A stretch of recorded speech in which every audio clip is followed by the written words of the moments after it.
હવે સમાચાર વિગતવાર। સુરત નવી સિવિલમાં દર્દીઓનો ઘસારો જોવા મળ્યો છે। બેડની અછત સર્જાતા દર્દીઓને જમીન ઉપર પથારીમાં સુવડાવી સારવાર આપવા તંત્ર મજબૂર બન્યું છે।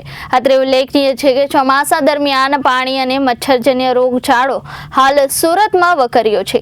આ પહેલા પણ સુરત હોસ્પિટલમાં વોર્ડની બહાર બેડ મૂકીને દર્દીઓની સારવાર કરવામાં આવતી હોવાનું પણ સામે આવ્યું છે।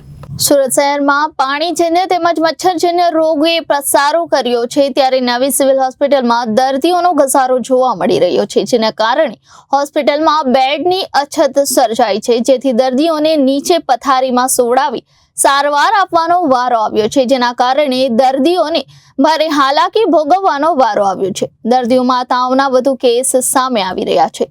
સુરત સિવિલમાંથી મળતી માહિતી પ્રમાણે સિવિલ હોસ્પિટલમાં દર મહિને 60,000 થી વધુ ઓપીડીના કેસો સામે આવી રહ્યા છે। ક્યારેક મેડિકલ વિભાગમાં 500 થી 600 ઓપીડી નોંધાતી હોય છે, તે હાલ 750 થી 800 સુધી પહોંચી ગઈ છે।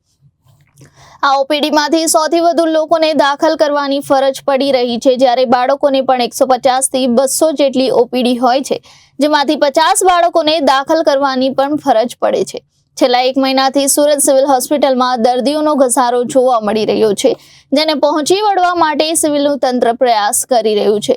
આ પહેલા પણ જ્યારે દર્દીઓનો ઘસારો વધ્યો છે, ત્યારે કિડની બિલ્ડિંગના 5મા માળે આવેલ વોર્ડની બહાર પેસેજમાં બેડ મૂકીને દર્દીઓની સારવાર કરવાની ફરજ પડી હતી, ત્યારે હવે 8મા માળે આવેલ વોર્ડની અંદર નીચે પથારીમાં સુવડાવી દર્દીઓની સારવાર કરવાની ફરજ પડી રહી છે। Reporter Arvind Rathod, Janadesh news, Surat.